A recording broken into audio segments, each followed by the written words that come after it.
আসসালামু আলাইকুম। Easy life সলিউশনে স্বাগতম। আশা করি সবাই ভালো আছেন।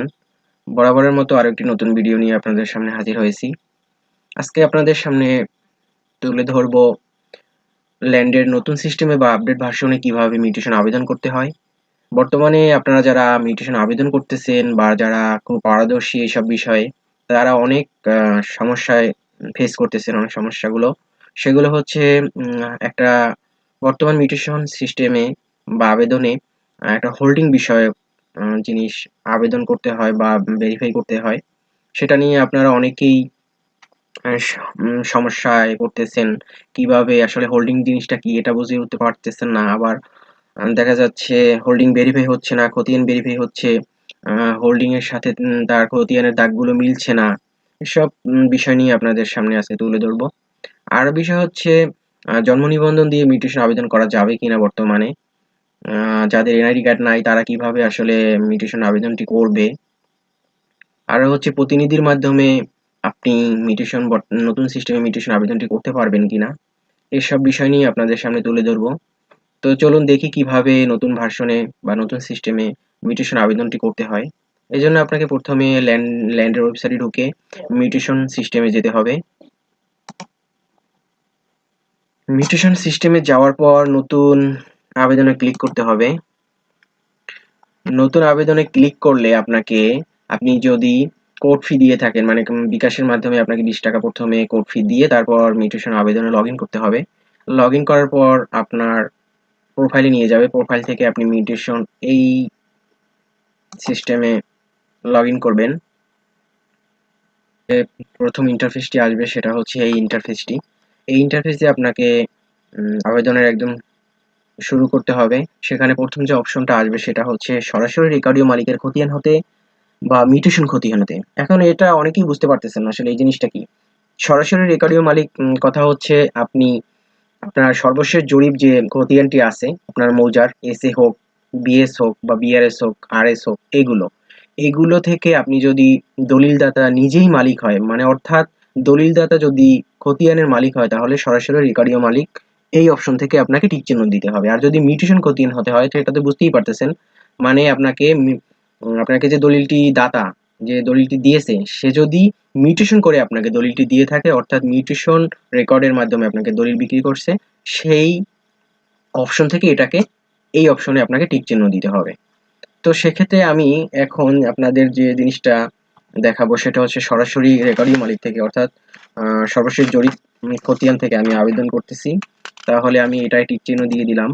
তারপর আপনি দলিলে লেখা থাকবে সাবকবলা না হেবা ঘোষণা, না উত্তরাধিকার সূত্র না অন্য কিছু। আপনি যদি সাবকবলা লেখা থাকে তাহলে দলিলে ক্রয় দিয়ে টিক চিহ্ন দিবেন। ক্রয় টিক চিহ্ন দেওয়ার পর আপনি দেখতে পাচ্ছেন যে অপশনটি আসছে সেটা হচ্ছে আপনি কি প্রতিনিধির মাধ্যমে আবেদন করছেন? না, আমি এখন প্রতিনিধির মাধ্যমে আবেদন করব না। আমি এটা প্রোফাইল খুলেই উম উম আবে আবেদনটা করতে চাচ্ছি। যদি দলিলের গ্রহীতা আপনি না হন, অর্থাৎ প্রোফাইলের মালিক যদি আপনি না হন, সেক্ষেত্রে আপনি হ্যাঁ দিয়ে দিবেন। হ্যাঁ দিলে আপনাকে যে ফর্মগুলো পূরণ করতে হবে, সেই ফর্মগুলো পূরণ করে আপনি এইখানে একটি প্রতিনিধিত্ব করার ক্ষমতা অর্পণ ডকুমেন্ট সংযুক্ত করুন। এই যে এখানে দেখতে পাচ্ছেন, এখান থেকে ডাউনলোড করে সেটার কর্তৃপক্ষের সিগনেচার নিয়ে এখানে ডকুমেন্টে সংযুক্ত করে দিবেন। এর মাধ্যমে আপনি এই প্রতিনিধির মাধ্যমে আপনি আবেদন করতে পারবেন। তারপরে যে বিষয়টা আসবে সেটা হচ্ছে মোবাইল নাম্বার। এখানে যে মোবাইল নাম্বার মানে নাম্বারটি দিবেন, আপনার যোগাযোগের ক্ষেত্রে আপনি পরিবারের যেকোনো কারো এই মোবাইল নাম্বারটি ব্যবহার করতে পারেন। সেখানে এই মোবাইল মানে আপনার পরিবারের যে কারো মোবাইল নাম্বারটি এখানে দিয়ে দিবেন। তারপরে মোবাইল টিপির নাম্বারটি নিয়ে যাবে। ওখানে এসএমএস বা যোগাযোগ করার জন্য আপনাকে স্বয়ংক্রিয়ভাবে ভূমি মন্ত্রণালয় থেকে কল দেয়া হবে বা এসএমএস দেয়া হবে। এই গেল প্রতিনিধির মাধ্যমে অপশন। তাহলে আমি প্রতিনিধির মাধ্যমে আবেদন করতে চাচ্ছি না। এখন যে অপশনটি আসে সেটা হচ্ছে আবেদনকারী বা গ্রহীতার তথ্য। এখানে আমি আর দেখতে হবে দলিলে যে কয়জন গ্রহীতা আছে। যদি একজন গ্রহীতা হয় তাহলে একক দিবেন, যদি একের অধিক হয় তাহলে যৌথ দিবেন। আমি এখানে একজন গ্রহীতা আছে, তাই আমি আপনাদেরকে একক দিয়েই দেখাবো। তো আমি এখানে গ্রহীতার এই তথ্য দিন, এখানে ক্লিক করব। এখন এখানে দেখতে পাচ্ছেন যে গ্রহীতা কি প্রাপ্তবয়স্ক কিনা বা অপ্রাপ্তবয়স্ক কিনা বা প্রবাসী কিনা বা বীর মুক্তিযোদ্ধা কিনা। যদি প্রাপ্তবয়স্ক হয় তাহলে প্রাপ্তবয়স্ক দিয়ে দিবেন। প্রাপ্তবয়স্ক হলে আপনাকে এই জাতীয় পরিচয়পত্রের মাধ্যমে আবেদন করতে হবে। ঠিক আছে, এখানে সব ফর্মগুলো আছে, অপশনগুলো আছে, সেখানে ফিল আপ করে আপনাকে এটা দিয়ে দিতে হবে। আর যদি অপ্রাপ্তবয়স্ক হয় তাহলে জন্ম নিবন্ধনের মাধ্যমে আবেদন করতে পারবেন। এই যে আপনাকে বলছিলাম আমি যে জন্ম নিবন্ধনের মাধ্যমে আসলে আবেদন করা যায় কিনা, হ্যাঁ জন্ম নিবন্ধনের মাধ্যমে আবেদন করা যাবে। আপনি যখন অপ্রাপ্তবয়স্ক সিলেক্ট করবেন তখনই জন্ম নিবন্ধন দিয়ে আবেদন করতে পারবেন। আর যদি প্রবাসী হয় সেক্ষেত্রে আপনি প্রবাসী হলে যদি তার এনআইডি কার্ড থাকে তাহলে এখানে অপশন আছে দুটো, একটা হচ্ছে জাতীয় পরিচয়পত্র অপশন আর একটা জন্ম নিবন্ধন অপশন। এখানে আপনি জাতীয় পরিচয়পত্র সিলেক্ট করে দিলে জাতীয় পরিচয়পত্রের মাধ্যমে আবেদন করতে পারবেন। আর যদি এনআইডি কার্ড না থাকে অর্থাৎ জাতীয় পরিচয়পত্র না থাকে সেক্ষেত্রে আপনি জন্ম নিবন্ধন সিলেক্ট করে দিবেন, তাহলে আপনি জন্ম নিবন্ধনের মাধ্যমে আবেদন করতে পারবেন। আপনারা অবশ্যই এখন জেনে গেছেন বা বুঝে গেছেন যে অবশ্যই জন্ম নিবন্ধন দিয়ে আবেদন করা যায়। এই যে আমি আজকে দেখালাম যেভাবে, এভাবে আপনারা জন্ম নিবন্ধনের মাধ্যমে আবেদন করে নেবেন। তাহলে আমি আমার যেহেতু প্রাপ্তবয়স্ক এবং এনআইডি কার্ড আছে, আমি এনআইডি কার্ড অনুযায়ী আবেদন করতে চাচ্ছি, সেগুলো ফর্মগুলো পূরণ করে দিব, অপশনগুলো পূরণ করে দিব, বিভাগ, জেলা, এগুলো পূরণ করে আমি গ্রহীতার তথ্য সাবমিট করে দিলাম। এরপরে আপনাকে যে লেখাটা আসবে সেটা হচ্ছে সকল আবেদনকারী প্রতিটি তফসিলের মালিকানা দলিলে অন্তর্ভুক্ত আছেন। যদি কোনো আবেদনকারী সকল দলিলে অন্তর্ভুক্ত না থাকে তাহলে অনুগ্রহ করে সঠিক তথ্য প্রদান করুন। এই অপশনটাতে আপনাকে টিক চিহ্ন দিয়ে দিতে হবে। তারপর আপনাকে দলিলের তথ্য এখানে যুক্ত করতে হবে। তাহলে দলিলের তথ্য আমি এখানে দিয়ে দিচ্ছি।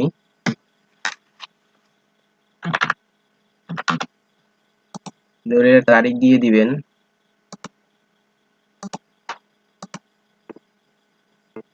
এখানে দলিলের মূল্য দিয়ে দিবেন। দলিলের মূল্য আপনার দলিলের গায়ে লেখা থাকবে। দলিলের মোট পৃষ্ঠা গুনে গুনে দিয়ে দিবেন, এখানে কত পৃষ্ঠা আছে। বেশিরভাগ দলিল 12 পৃষ্ঠা বা 14 পৃষ্ঠা হয়ে থাকে। সাব রেজিস্ট্রার সিলেক্ট করবেন, তারপরে দলিল সংযুক্ত করুন, মানে দলিলের স্ক্যান কপি আপনাকে এখান থেকে সংযুক্ত করে দিতে হবে। আমি এখানে খসড়া দেখানোর জন্য আপনাদেরকে অনেক কিছুই মানে ভুল নথি দিয়ে দিচ্ছি বা ভুলভাবে এন্ট্রি করতেছি ফর্মটা, সেক্ষেত্রে আপনারা কিছু মনে করবেন না, শুধুমাত্র আপনাদের দেখানোর জন্য এই কাজটি করতেছি।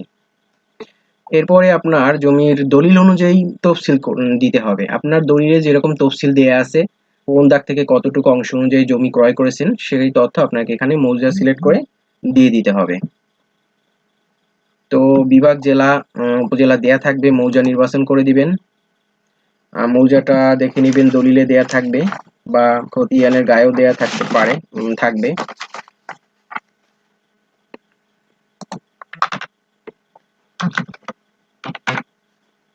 মৌজা সিলেক্ট করে দিলাম। মৌজা সিলেক্ট করে দেওয়ার পরে আপনাকে এই যে কার্সর দেখতে পাচ্ছেন, এই কার্সর অপশনটিতে আপনাকে ক্লিক করতে হবে, জমি তথ্য যুক্ত করুন। তো আমি জমি তথ্য যুক্ত করার জন্য যে অপশনটি আসছে বা ইন্টারফেসটা আসছে সেটাই হচ্ছে আপনাদেরকে যে জিনিসটা দেখাবো সে বা নিয়ে আলোচনা করব সেটাই, মানে হোল্ডিং এর যে বিষয়টা, হোল্ডিং কি, হোল্ডিং হচ্ছে খাজনা প্রদান করার জন্য বা ভূমি উন্নয়ন কর প্রদান করার জন্য ইউনিয়ন ভূমি সহকারী কর্মকর্তা একটি হোল্ডিং ক্রিয়েট করে থাকেন।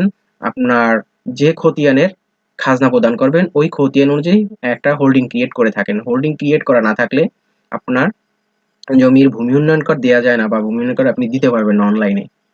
তো আপনি বেশিরভাগ ইউনিয়ন ভূমি সহকারী কর্মকর্তা করেন কি, সেটা হচ্ছে খতিয়ান যে নাম্বার আছে সেই নাম্বার অনুযায়ী হোল্ডিং নাম্বার ফেলেন, বা হচ্ছে অনেক জায়গায় একটু আকিস হতে পারে, সেটা আপনি যদি হোল্ডিং নাম্বারটা কোথায় পাবেন, এখন আপনার মনে প্রশ্ন আসতে পারে।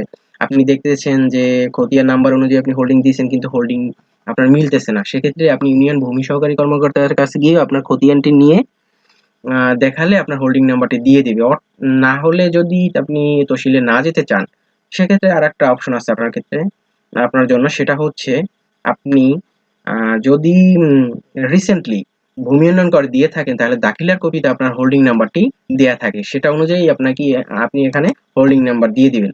এখন আমি যেহেতু যদি একেবারে আপনার হোল্ডিং নাম্বার নাই জানা থাকে তাহলে আপনি একটা অনুমান করে দিবেন। সেক্ষেত্রে আপনি অনুমান কিভাবে দিবেন, আপনার খতিয়ান যে নাম্বারটি আছে সেই খতিয়ান নাম্বার অনুযায়ী হোল্ডিং নাম্বার পরে সেই খতিয়ান নাম্বারটি আপনি দিয়ে দিবেন হোল্ডিং নাম্বার। সেক্ষেত্রে আমার খতিয়ান নাম্বারটি 210 জরিপের নাম হচ্ছে আমার বিআরের জরিপ, সাব রেজিস্ট্রি অফিস দিয়ে সিলেক্ট করবেন, তারপর খতিয়ান নাম্বার দিয়ে দিবেন, খতিয়ান নাম্বার 210, তাহলে হোল্ডিং নাম্বার দিলাম আর খতিয়ান নাম্বার দিলাম। এবার যাচাই করুন, এই অপশনে ক্লিক করতে হবে। ক্লিক করার পর দেখেন যে আপনার লেখা আসছে হোল্ডিং খুঁজে পাওয়া গেছে। আবার লেখা আসছে যে উপরোক্ত খতিয়ান দিয়ে কোনো তথ্য খুঁজে পাওয়া যায়নি। এখন বর্তমান নতুন মিউটেশন আবেদনে আপনাকে হোল্ডিং অনুযায়ী আবেদন করতে হবে, অর্থাৎ আপনার হোল্ডিং ভেরিফাই হয়ে যাবে। হোল্ডিং ভেরিফাই হওয়ার পরে আপনার হোল্ডিং এ যে দাগগুলো আছে বা এন্ট্রি করা আছে সেগুলোই আপনার এখানে শো করবে। অর্থাৎ আপনি যে 210 খতিয়ানটি হোল্ডিং দিয়েছেন সেই 210 খতিয়ানের হোল্ডিংটি যে দাগগুলো এন্ট্রি করা আছে সেগুলোই এখানে আপনার শো করবে। এখন আপনার এখানে দেখা যাচ্ছে হোল্ডিং হাতে প্রাপ্ত দাগ নম্বর সমূহ একটা মাত্র দাগ এখানে শো করতেছে, কিন্তু আমার এখানে এই খতিয়ানে দাগ হচ্ছে অনেকগুলো, প্রায় 5-10টা। তাহলে এখানে আমি বুঝতে পারতেছি যে আমার যে 210 নম্বর হোল্ডিংটি করা আছে এই আসলে এই হোল্ডিংটি এই খতিয়ানের সাথে মিলে নাই, অর্থাৎ এই খতিয়ানের হোল্ডিং নাম্বার এটা না। অথবা এমনও হতে পারে যে এই 210 নম্বর হোল্ডিংটি আসলে আগের যে জরিপ রয়েছে সেই জরিপ অনুযায়ী হোল্ডিং করা, অর্থাৎ আমি যে খতিয়ানটি এখন আবেদন করতেছি সেই খতিয়ানটি খুব রিসেন্টলি গেজেট হয়েছে বিআরএস। সেক্ষেত্রে আমার হচ্ছে ওই যে তহসিলদার বা ইউনিয়ন ভূমি সহকারী কর্মকর্তা তিনি আগের যে জরিপ এসে সেই এসেতে উনি 210 নম্বর হোল্ডিংটি করেছিলেন, সেই 210 নম্বর হোল্ডিংটি এখানে শো করতেছে। এখন আপনাকে কি করতে হবে এক্ষেত্রে? এখন আপনাকে এক্ষেত্রে আপনার তো দাগগুলো এখানে মিলতেছে না, আপনি এখানে দেখেন কোনো অপশন নাই। এখানে যে ভেরিফাই হোল্ডিং অনুযায়ী যে ভেরিফাই হয়েছে সেই ভেরিফাই অনুযায়ী আপনাকে আবেদন করতে হবে দাগ, এছাড়া আপনার কোনো অপশন নাই। এখন আপনি কি করবেন? তাহলে আপনার একটা করণীয় আছে, সেটা হচ্ছে আপনার খতিয়ানটি নিয়ে তহসিল অফিস বা ইউনিয়ন ভূমি সহকারী কর্মকর্তা বা ইউনিয়ন ভূমি অফিসে যাবেন, গিয়ে আপনার এই যে খতিয়ানটি আপনি যে খতিয়ান অনুযায়ী আবেদন করতে চাচ্ছেন সেই খতিয়ানটি আপনি হোল্ডিং এন্ট্রি করে নিয়ে আসবেন, অনুমোদন করে নিয়ে আসবেন যে আমি আবেদন করব, এই অবস্থা, আমার এই হোল্ডিংটি এখন দরকার, নইলে আমি আবেদন করতে পারতেছি না, দাগগুলো মিলতেছে না। সেক্ষেত্রে উনি এই খতিয়ান অনুযায়ী একটা হোল্ডিং ক্রিয়েট করে আপনাকে এন্ট্রি করে দিবে এবং অনুমোদন করে দিবে। তখন আপনি আবার নতুন করে আবেদন করলে আপনি এই হোল্ডিংটি পেয়ে যাবেন। আশা করি আপনারা এই হোল্ডিং এর বিষয়ে ধারণা পেয়েছেন কিভাবে কি করতে হবে। অনেক বিস্তারিতের মাধ্যমে আপনাদেরকে এই হোল্ডিং বিষয়ে আলোচনা করলাম। তো এখন যেহেতু আমার হোল্ডিং অনুযায়ী দাগ মিলে নাই, অর্থাৎ আমার হোল্ডিং এর দাগ আছে প্রায় 10-12টা, কিন্তু এখানে আসছে দাগ হোল্ডিং ভেরিফাই হওয়ার পর যে হোল্ডিংটি ভেরিফাই হয়েছে সেখানে দাগ আসছে মাত্র একটি, তাও দাগের সাথে মিলে না। অর্থাৎ তাহলে আমাকে কি করতে হবে? আমাকে ইউনিয়ন ভূমি কর্মকর্তার কাছে গিয়ে আমার খতিয়ান অনুযায়ী একটা হোল্ডিং ক্রিয়েট করে নিয়ে আসতে হবে, নইলে আমি এই মিউটেশনটি এখন আবেদন করতে পারবো না। তো আপনাদের এটা খসড়াভাবে যেহেতু আপনাদেরকে দেখাচ্ছি সেহেতু ভুলভাল এন্ট্রি দিয়ে আপনাদেরকে মোটামুটি একটা শেষ পর্যন্ত দেখাই যে এটা কিভাবে আসলে নতুন সিস্টেম বা নতুন ভাষণে মিউটেশন আবেদন করতে হয়। তাহলে আমি এখানে একটা দিয়ে আবেদন করে এন্ট্রি করে আর কি সাবমিট করে দিয়ে দেখি। এখানে রেকর্ডীয় শ্রেণী আপনি বুঝবেন, খতিয়ানে যে রেকর্ডীয় শ্রেণী আছে সেই রেকর্ডীয় শ্রেণী দিবেন। ব্যবহারের ধরন মানে বর্তমানে আপনার ওখানে বাড়ি আছে না ওখানে নালি আছে সেটা আপনি দিয়ে দিবেন। তারপরে এককের গড়ে জমি দিয়ে দিবেন, শতকের গড়ে জমি দিবেন। এককের গড়ে জমি দিলে আপনাকে এখানে এই 10 একর হয়ে যাবে এভাবে। আর যদি কোনো একর না থাকে তাহলে 0 দিয়ে দিবেন, শতক দিয়ে দিবেন। ধরেন আমি 5 শতক জমি আবেদন করব, তাহলে 5 দিয়ে দিবেন বা 0.5 দিলেও আপনার হবে, যেভাবে দেন। যদি 50 শতক হয় তাহলে 50 দিয়ে দিবেন, যদি 1 শতক হয় তাহলে 0.1 দিবেন। তাহলে আমি 5 শতক দিই 0.5। আর অযুতাংশ হচ্ছে ধরেন 50 অযুতাংশ, শূন্যগুলো কেটে নিবেন। 50 অযুতাংশ, লক্ষাংশ দেওয়ার প্রয়োজন নাই, এটা 0 থাকুক। তাহলে 5.5 শতাংশের আমি আবেদন করতেছি, বা শুধু 5 শতাংশ দিলে এখানে 0 দিয়ে দিবেন।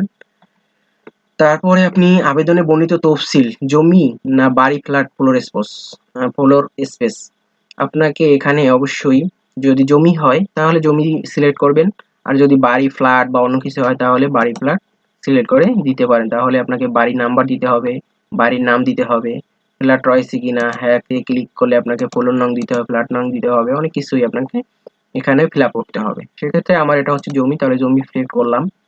পরে অপশন হচ্ছে আবেদনকৃত তফসিলটি রাজউক জাতীয় গৃহায়ণ কর্তৃপক্ষ সহ বিভিন্ন সরকারি হাউজিং প্রকল্প এলাকায় কিনা।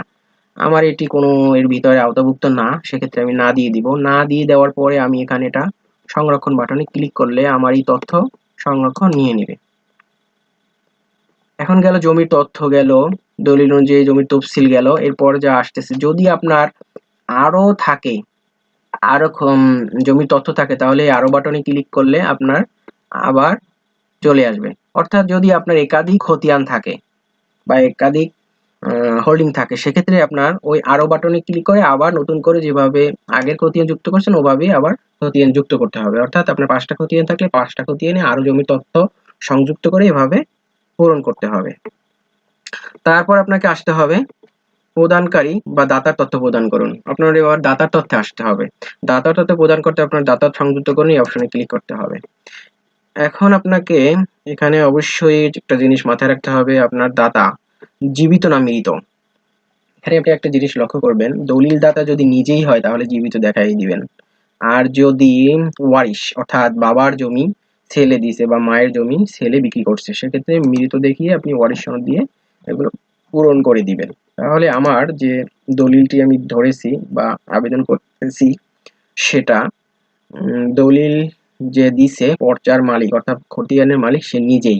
তাহলে আমি এখানে জীবিত দিয়ে দিলাম, দাতার তথ্য সিলেক্ট করে দিলাম। অর্থাৎ আপনাকে হোল্ডিংটি ভেরিফাই হওয়ার পর এখানে অটোমেটিক দাতার যে নামগুলো মানে ওই খতিয়ানের যে নামগুলো সেখানে এখানে দেখা যাবে, সেটা এখানে ক্লিক করে আপনি ফিল আপ করে দিবেন। তারপর মোবাইল নাম্বার দিয়ে দিবেন, মোবাইল নাম্বার বাধ্যতামূলক এখানে চাইবে, মোবাইল নাম্বার দিয়ে দিবেন, জাতীয় পরিচয়পত্র দিয়ে দিবেন।